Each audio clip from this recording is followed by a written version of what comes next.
Баршаңызға сәлем, бүгін біз каркаде сусынын дайындайтын боламыз. Каналыма тіркелмеген болсаңыздар тіркеліп кетіңіздер, Алла қаласа көптеген рецепттермен бөлісетін боламын. Каркаде сусынын судан розасының күлтешелерінен дайындайды. Кәдімгідей біздегідей роза гүл секілді, бірақ бізде өспейді, шетелде өседі. Каркаде сусыны және табиғи өнім болғандықтан ешқандай зияны жоқ.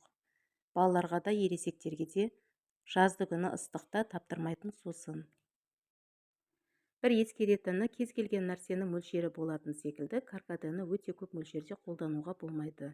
Өйткені ол қан қысымын түсіріп жібереді. Оны күнделікті қолданбау керек. Мен өзім мысалы аптасына 2 рет қана қайнатамын. Егер көп мөлшерде қайнатқыларыңыз келсе, тойларға болсын, қонаққа болсын, бір пакеті 80 грамм, ол шамамен 10 литр суға кетеді. Және бұл қайнаған кезде көп қайнатуға болмайды, өйткені өзінің витаминдерін, яғни дәрумендерін жойып жібереді. Сондықтан мен ары кетсе 10 секунд қана қайнатамын. Оны 5 минут, 10 минут қайнатуға мүлде болмайды. Каркадені салқын сумен бір шайып жіберіп, қайнап тұрған суға сала салсаңыздар да болады. Сіздерге каркаденің ең қарапайым дайындалу жолын көрсеттім. Негізінде оған алма қоссаңыздар, дәмі өте ерекше болады.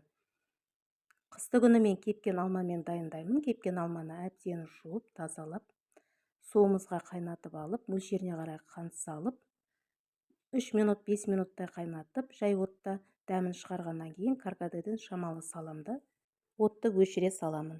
Каркаде осындай қалташада болады, сыртында 80 грамм деп жазылып тұр.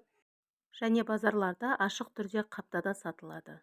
Суығаннан кейін сусынымызды сүзетуден өткізіп, құтымызға құйып аламыз. Және қантты дәміне қарай салыңыздар. Мен 3 литр суға 1 шай кесе қант салдым, одан сәл азырақ салсаңыздар да болады. Жалпы каркаде өзі дәруменге бай, қантты неғұрлым аз қоссаңыз, дәрумені өз бойында сақталады. Каркаде суығаннан кейін қалауларыңыз бойынша лимон тілімімен жалбыз салып қосып ішуге болады.